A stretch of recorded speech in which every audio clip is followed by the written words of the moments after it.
Hola, vamos ahora a estudiar el tema leyes de Kirchhoff. Esta es una técnica que se utiliza para resolver circuitos. Ponemos como ejemplo o como introducción este circuito que ven acá. Nosotros en ejemplos anteriores hemos utilizado el siguiente método para resolverlos. Hemos calculado la resistencia equivalente de todo el circuito reduciendo a serie, paralelo, y luego hemos calculado con ese valor y los valores de potencial las corrientes del circuito, y así se resuelven. En este caso que tenemos en pantalla no es muy fácil proceder de esa manera. Primero porque tenemos más de una fuente. Fíjense, tenemos acá tres fuentes. Acá uno, dos, tres. Y además el circuito es un poco complejo y no se podría reducir a un serie paralelo ni calcular su resistencia equivalente con estos métodos.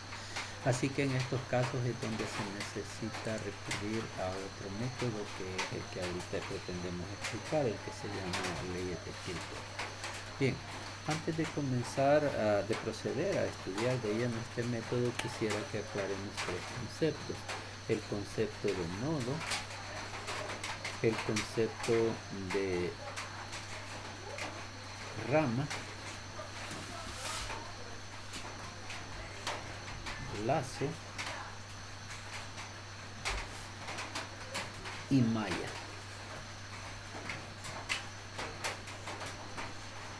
Veamos, empecemos uno por uno. Primeramente el concepto de nodo. Observen ustedes acá estos puntos. Este, por ejemplo, es una bifurcación donde se encuentran prácticamente tres conductores. Recuerden ustedes que el conductor se asume en estos diagramas que no tiene resistencia. En realidad es que se desprecia su resistencia. Toda esta zona que estoy marcando no tiene resistencia, por lo tanto no hay cambio de potencial a lo largo de ella. Quiere decir que toda la zona que he marcado en rosado es una región equipotencial.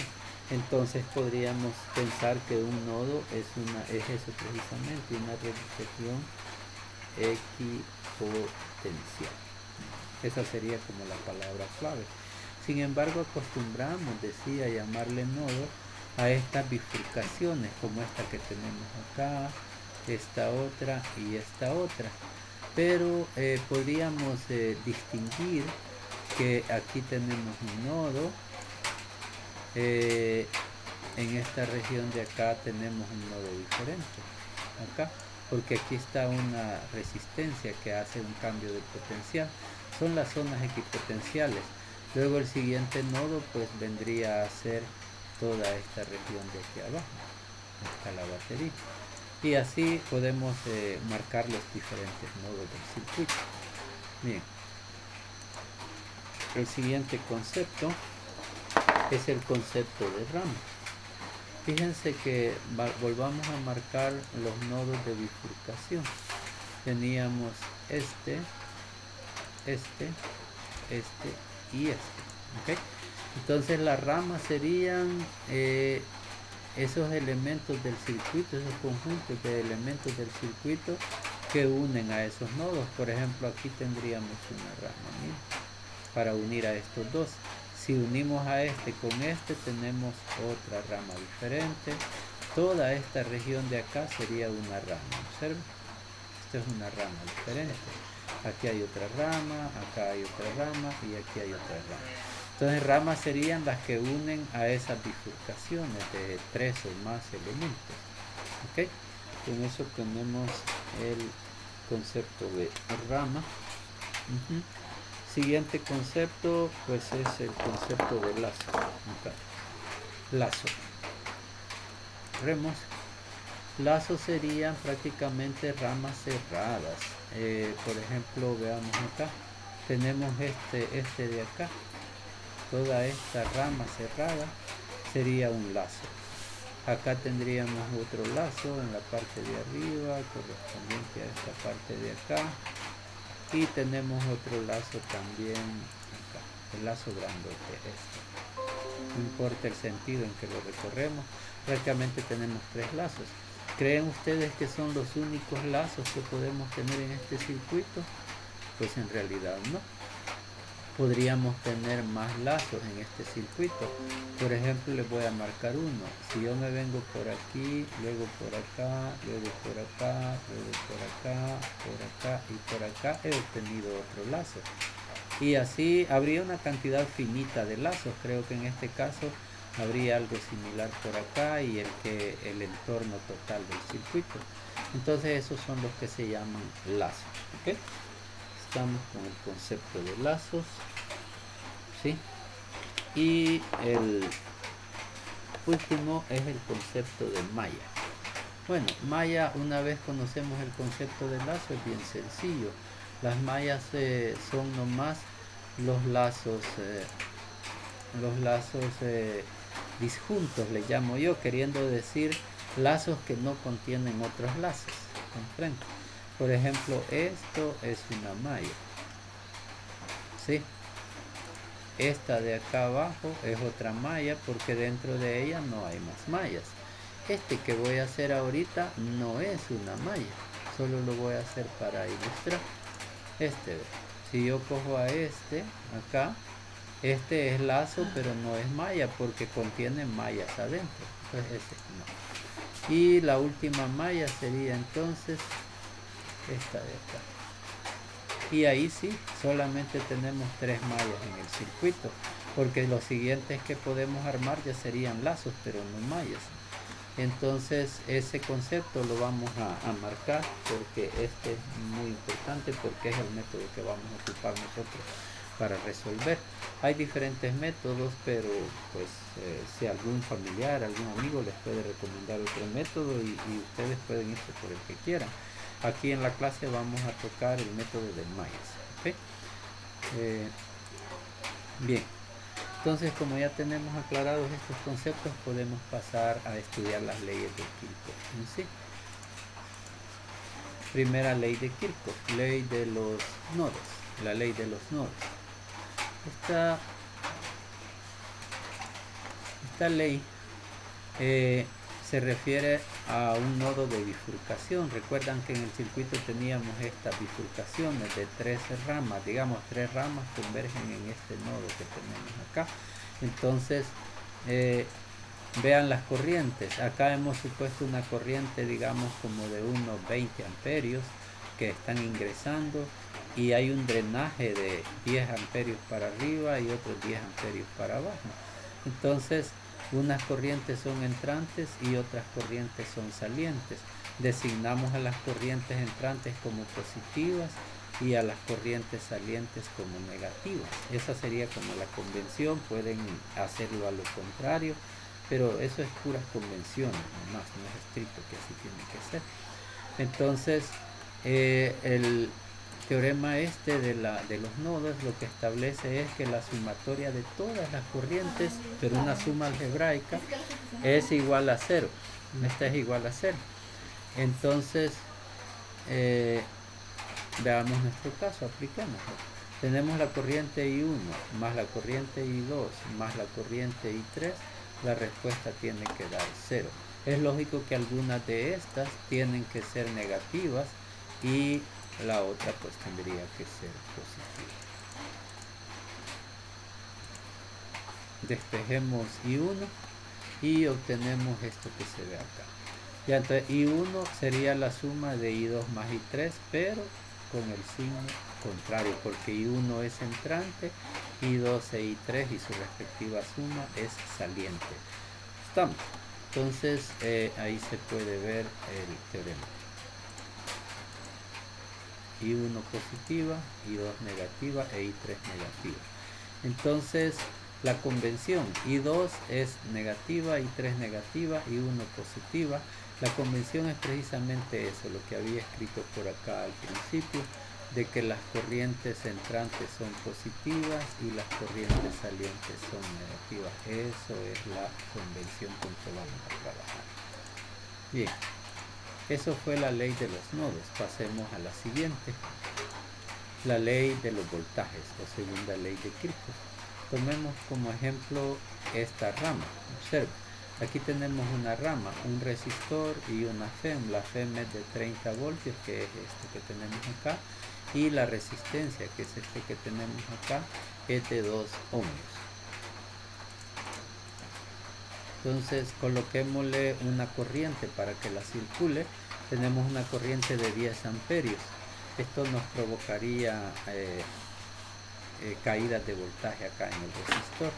En primer lugar, quiero que entiendan el concepto de tierra. Fíjense que vamos a aterrizar el circuito en este nodo de acá. Así decimos nosotros.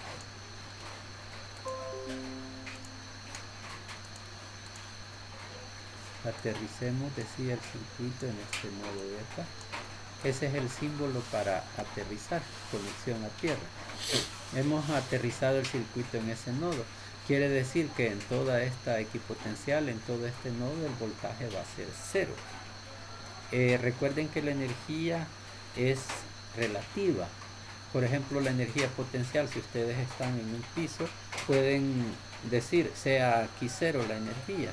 Y de ahí para allá se va a medir positiva y para abajo negativa, entonces es relativa. Lo mismo podemos hacer acá con energía potencial eléctrica. En cualquier nodo del circuito nosotros podemos decir este va a ser nuestro valor 0. Bien, es el caso. Luego ocupemos un sistema cartesiano de referencia o un semi-cartesiano, donde vamos a estar midiendo el voltaje acá en el eje de la Y contra X. X lo que va a hacer es la dimensión a lo largo del circuito, ¿sí? Como si fuera una longitud, digamos, pero es una dimensión eléctrica a lo largo del circuito. Decimos, vamos avanzando en X, llegamos a la batería, ya pasamos la batería, llegamos al resistor, estamos dentro del resistor, abandonamos el resistor y nos perdemos por la derecha, ¿ok? Entonces eso graficaríamos voltaje contra X, tomando en cuenta que el 0 es este nodo que hemos aterrizado. Primeramente, ¿cómo sería el voltaje en esta región de acá? Eso pues es obvio de que sería igual a 0. Toda esta región de acá es equipotencial, el voltaje aquí vale 0. Luego llegamos a la batería, Al cruzar la batería, el voltaje va a tener, como podemos ver acá, un incremento de 30 voltios, porque es el valor de la batería. Procedamos, ¿sí? En el proceso de cruzar la batería, el voltaje tiene una alteración de positivo 30 voltios. Luego en toda esta región del nodo se va a mantener equipotencial constante en 30, así. Al llegar a la resistencia, entonces el voltaje sí va a cambiar de la siguiente manera. Cuando nosotros cruzamos la batería íbamos de menos a más. Esa es la simbología de la batería. La rayita grande es el positivo y la rayita chiquita que se parece al signo menos es el negativo. Por eso, como íbamos recorriendo hacia la derecha en este sentido, igual que la corriente, y pasamos de menos a más, el voltaje cambió en ascenso, fue de menos voltaje a más voltaje. ¿Qué pasa en la resistencia? Las cargas eléctricas penetran a la resistencia llenas cargadas de energía, y en la resistencia la energía es convertida en calor. Entonces las cargas, cuando abandonan la resistencia por la derecha, han perdido energía. Entonces aquí entran con más energía y salen con menos energía. Entonces aquí habría un decremento de voltaje, un incremento negativo. ¿Cuánto sería numéricamente? 10 por 2, 20, ¿sí? O sea que el voltaje acá estaría cambiando de 30 que se encuentra, reduciría a 20, o sea que tiene que llegar a 10 a lo largo del resistor. Procedamos, lo graficamos así, recuerden. Entonces va de más energía a menos energía. Tengan presente eso. Si vamos en el sentido de la corriente, como aquí se indica, entonces en un resistor se entra con más energía y se sale con menos energía. Y la batería depende cómo entramos. Si entramos por el lado positivo, entramos con más y salimos con menos. Y como en este caso, si entramos por el lado negativo, entramos con menos y salimos con más energía. Esas son las convenciones. Luego el voltaje en el resto del circuito se mantendría así, ¿verdad? Aquí están los incrementos que tuvo y el valor final. ¿Okay?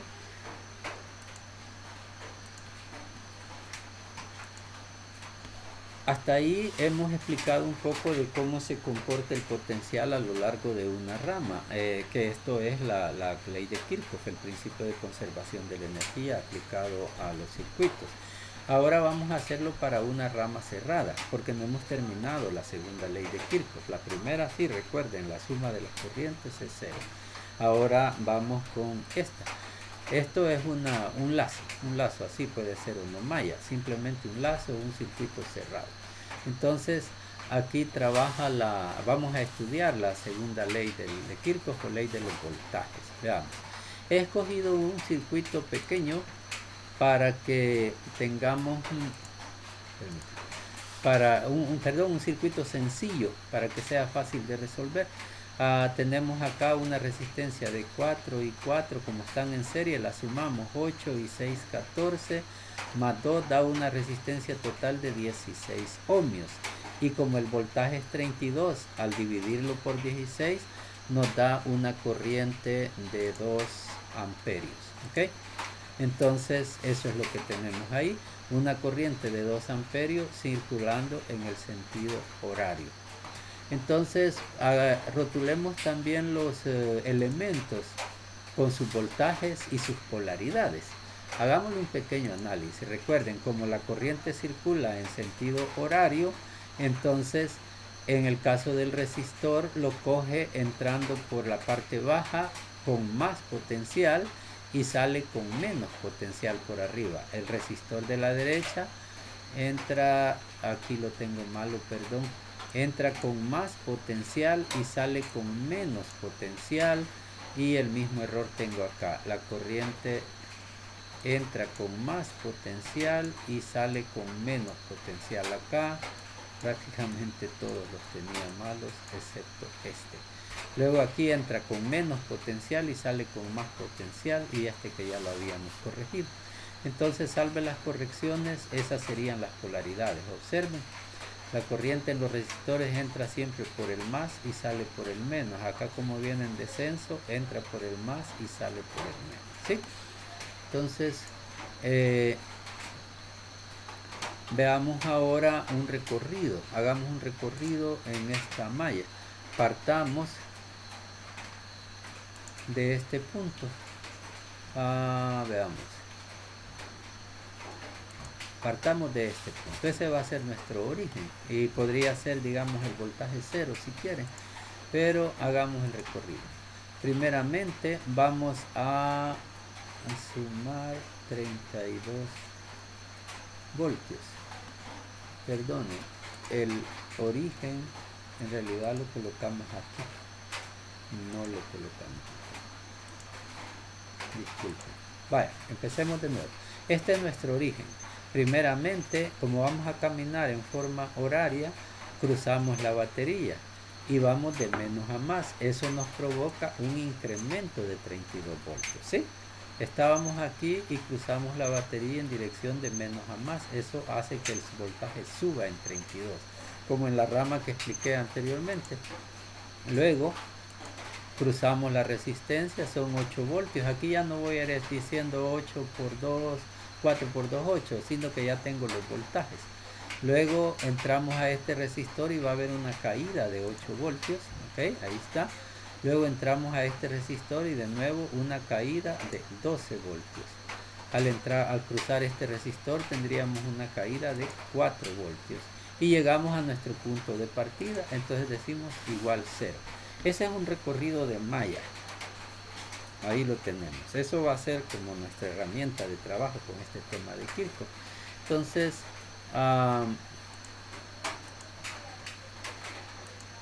La conclusión es que la sumatoria de los voltajes es igual a 0. Quiere decir, esto es para un circuito cerrado, para un lazo o una malla. Si nosotros sumamos todos los voltajes en un circuito cerrado, entonces la suma nos tiene que dar 0. Esta es la segunda ley de Kirchhoff, ¿sí? Entonces, primera ley, suma de las corrientes es igual a 0. Segunda ley, suma de los voltajes igual a 0. Esto era para un nodo y esto es para un lazo. ¿Okay? Entonces con eso estamos prácticamente con la parte teórica y pasaríamos en el siguiente video a hacer un ejercicio. Muchas gracias.